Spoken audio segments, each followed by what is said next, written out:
반갑습니다. 오늘은 교통사고 이후에 발생되는 통증, 즉 통증의 장애에 대해서 설명드리도록 하겠습니다. 통증의 원인은 여러 가지 원인에 의해서 발생할 수 있는데, 우리가 사고가 발생한 후에 골절이 발생했다 이러면 뼈가 부러진 것, 이 뼈가 부러진 것에 대해서 접합 수술을 하게 되겠죠. 그러나 접합이 잘 됐다 하더라도 통증은 계속적으로 일정 기간 남고, 수술을 할 때도 전신 마취를 하거나 무통주사를 놓게 됩니다. 그리고 우리가 척추체에 신경이 손상을 입었을 경우에도 하반신 마비와 또는 펜마비 이런 증상들이 오면서 통증도 여전히 아리고 발생합니다. 또 신경 손상이 발생했을 때도 상당히 저림 증상과 아픔이 동반하겠죠. 여러 가지 통증들이 발생을 하는데 그 원인은 다양하다 할 수 있습니다. 오늘 집중적으로 좀 말씀을 드리고자 하는 이 통증은 뭐냐면, 우리 말초신경 쪽 손상으로 인해서 신경병증 통증에 대한 부분을 좀 설명을 드리고자 합니다. 우리가 어느 일정 기간이 지나면 통증은 사라집니다. 즉 말해서 감기가 왔다 그러면 감기 증상이 사라지면서 통증이 사라집니다. 또 우리가 충치를 먹었다, 이빨을 뽑았다 하면 그 역시 이빨을 뽑고 나서 일정 기간이 지나면 통증이 사라집니다. 그런데 일정 기간이 지났음에도 불구하고, 교통사고 이후에 일정 기간이 지났음에도 불구하고 그 통증이 사라지지 않는 환자들이 있습니다. 저희 변호 사무실에 이런 사건들이 한 20건 정도 소송으로 진행이 되고 있는데, 여기에 대해서 한번 알아보도록 하겠습니다. 아마 병원에서 통증이 장기간 지속되어서 심한 통증이라고 해야겠죠. 다리가 부러졌는데, 골절이 있는데 한 달이 지나고 두 달이 지나고 세 달이 지났음에도 계속 그 통증이 없어지지 않는다. 팔이 부러졌는데 그 통증이 한 달이 가고 두 달이 가고 세 달이 가도 계속 통증이 남아있다. 또는 골절이 없음에도 불구하고, 간단한 인대 파열인데도 불구하고 그 통증이 계속 6개월씩 1년씩 가면서 계속 아프다. 이러면 우리 교통사고 환자분들이 꼭 가봐야 할 곳이 있습니다. 대학병원에, 특히 서울대병원이라든지 아주대병원, 고대 구로병원, 그 다음에 가톨릭 성모병원, 서초에 있는 거죠. 아산병원, 그러니까 대학병원, 큰 대학병원에 가면 마취통증의학과라고 있습니다. 마취통증의학과. 이 마취통증의학과에 가서 내가 1년이 지났음에도 불구하고 통증이 가시지 않고 너무나 아픕니다 라고 아픈 곳을 이야기하고 검사를 맡아야 되는데, 어떤 검사를 맡냐 여기서 나오는 CRPS입니다.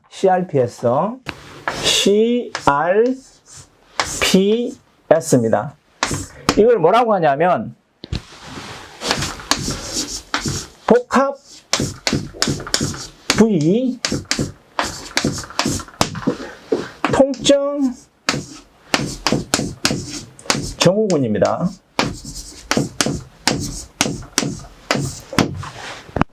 일전에 드라마에서도 나왔는데, 이 복합부위 통증 증후군은 그냥 일반적으로 이전에는 아픕니다 라고 이야기를 해도 의사들이 왜 아프냐 라고 질문하고 이것을 인지하지 못하고 이것이 진단되지 않았습니다. 지금 여러 군데 병원에서 동네 정형외과라든지 내과라든지 또는 한방병원이라든지 한의원이라든지 혹 또 대학병원의 의사들조차 마취통증의학과가 아니고서는 이 CRPS에 대해서 명확하게 인지 못하는 케이스들이 많습니다. 아프다 그러면 자기 영역에서만 찾아보려고 하는 거죠.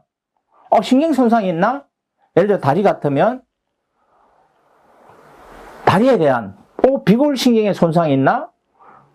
뭐 이렇게 물어볼 수도 있고, 그러니까 그런 부분들을 찾는 거죠. 그런데 순수하게 통증에 대해서 귀 기울이지 않는 케이스들이 많다라는 거죠. 그러다 보면 이런 통증이 심하게 남았음에도 불구하고 그냥 보험사와 합의를 봐버리는 거예요. 그리고 세월이 지나면서 알지 못하고 흘러가 버리는 거예요. 그러면 몸은 매우 안 좋은 상태까지, 그러니까 견디지 못하는 통증까지 발생을 하고, 뭐 많게는 이 통증으로 인해서 목숨을 버리는 이런 상황까지 발생할 수 있는 것이 이 CRPS 복합부위 통증 증후군입니다. 자, 우리가 병원에서 진단을 받는데 복합부위 통증 증후군은 크게 두 가지로 분류됩니다. 자, 1형이 있고 2형이 있는데, 그 1형은 간단하게 이야기하면, 쉽게 이야기하면 손상이 안 보이는 거죠. 신경 손상이 입증이 안 되는 거예요. 1형은. 그렇다고 해서 CRPS가 아니다, 복합부위 통증 증후군이 아니다, 절대 그것이 아닙니다. 아픈 그 자체만으로, 통증의 자체만으로 CRPS의 진단을 받을 수 있습니다. 두 번째, 명확하게 신경 손상이 있는 것이 입증되는 경우, 이것을 2형 CRPS라고 합니다. 자, 1형의 CRPS든 2형의 CRPS든 간에 그 증상은 유사하게 다 나옵니다. 피부색이 변색되거나, 또 피부에 민감성이 엄청나게 민감하게 반응하거나, 또 피부의 질감이 변합니다. 뭐 이런 증상들이 있고, 또 머리카락이 가늘어지면서 빠지는 경우, 또 손발톱이 찌그러듭니다. 이렇게 찌그러들어요.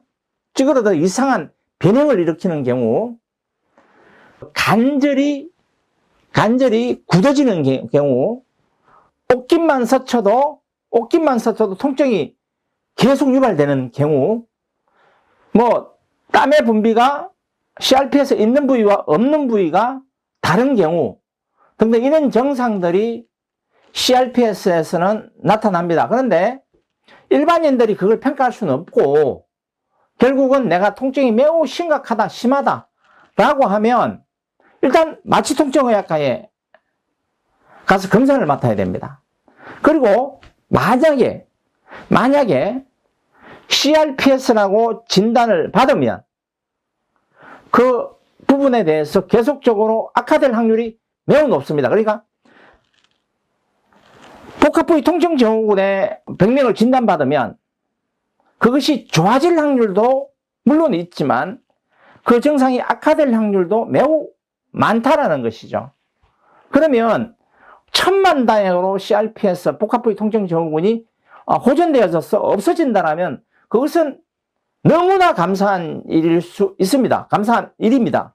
그런데 그렇지 않은 상태에서는 정말로 심한 환자들, 우리 변호사 사무실에 있는 환자들 중에는 너무나 심한 통증이 있어서 다리의 통증이 발에서부터 출발했는데 이제 서서히 왼발에서 오른발로 전이돼서 CRPS가 오른발과 왼발로 다 되고, 이제는 왼손에서 오른손까지도 CRPS가 발현되어 버린 거죠. 그러면 옷깃만 스쳐도 통증을 느끼고 고통스러워서 잠을 못 자고 너무나 고통스러워서 움직이지 못하는데, 발 두 쪽과 손 두 쪽이 CRPS에 걸려버리면 어떻겠어요? 뒹굴뒹굴 굴러서 화장실을 가야 되는 정도, 하루하루의 삶이 죽음과 맞바꿔야 되는 상태.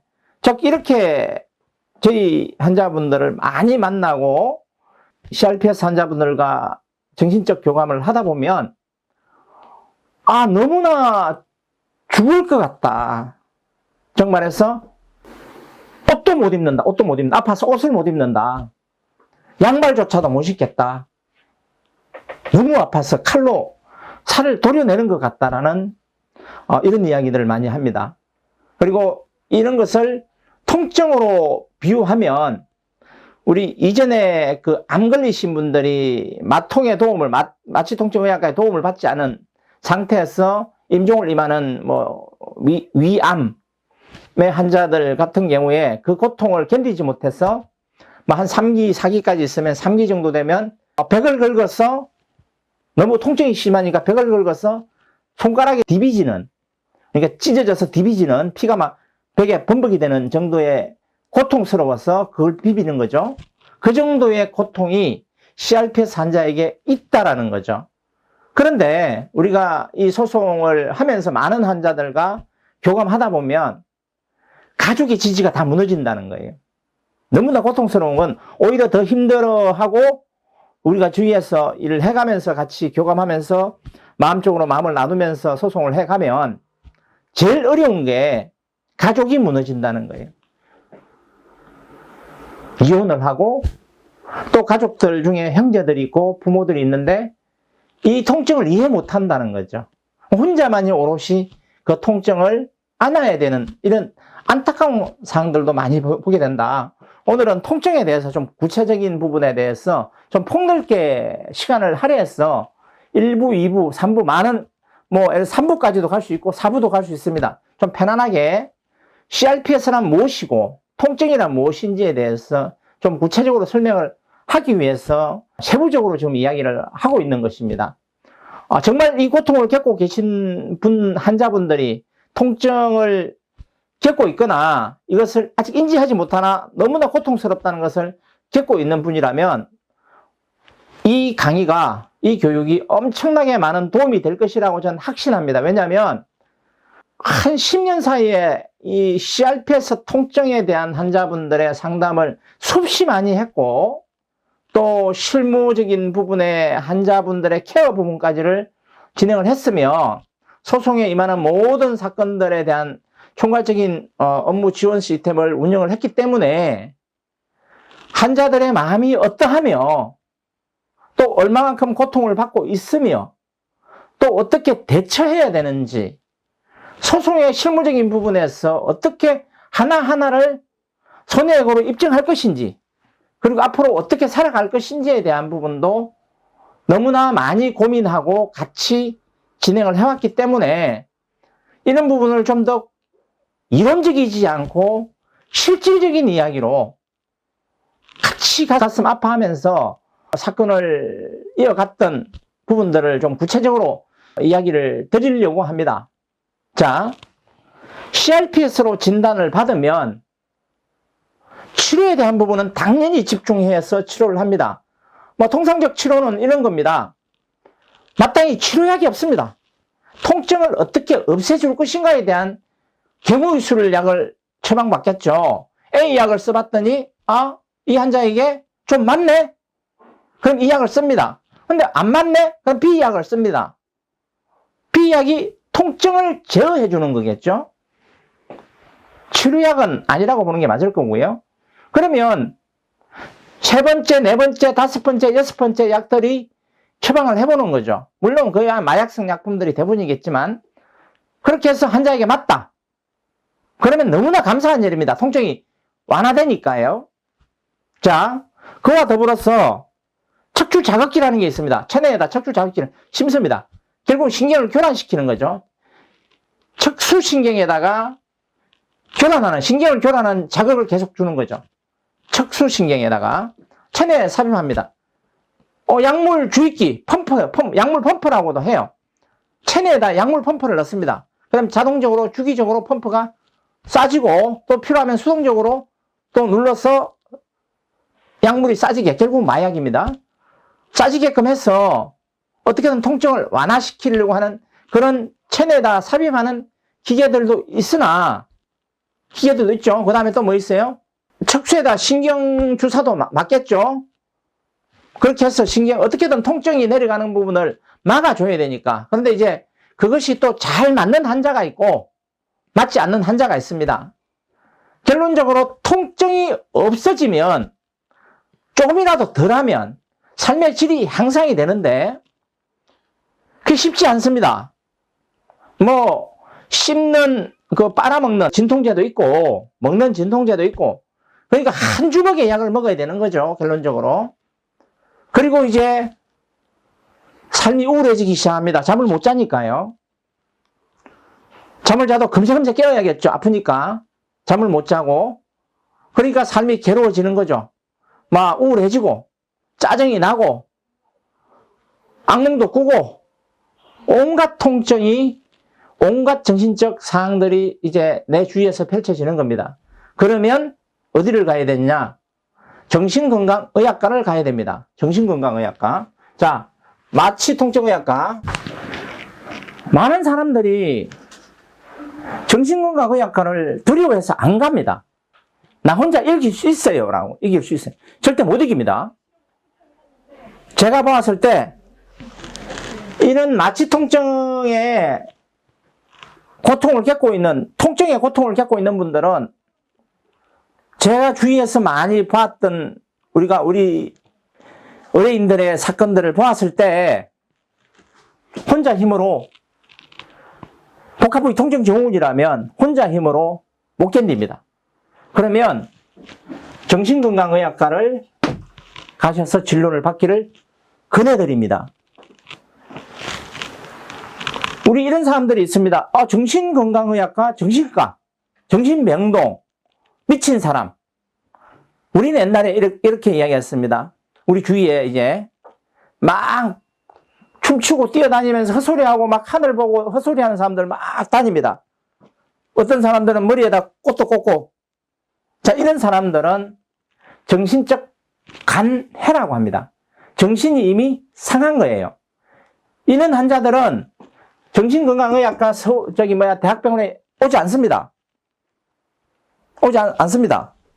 우울증 걸린, 그러니까 초기에 그냥 내가 좀 우울하다, 기분이 나쁘다. 그러면 어디로 가야 되느냐? 나의 우울한 기분을 털 수 있게끔 정신건강의학과 가는 겁니다. 정신건강의학과는 조금만 정신적으로 복잡함이 있을 때, 좀 잠이 안 온다, 조금 우울하다, 이러면 정신건강의학과의 도움을 받는 겁니다.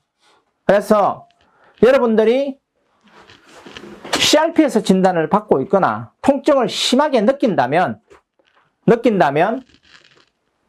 마취통증의학과는 무조건 가야 되는 거고, 정신건강의학과도 가서 진단을 받고 치료를 받아라 라는 부분을 자문해 드릴 수 있습니다. 자, 2부에서는 지금 이게 1부입니다. 2부에서는 자, CRPS를 진단받았단 말이죠. 진단받고 보험사와 치료는 어떻게 해갈 것이며 참 많은 분쟁을 합니다. 보험사가 먼저 소송도 걸어오고요. 등등 이런 여러 가지 복잡한 부분이 있고 지불 보증을 끊는다든지 많은 고통을 당합니다.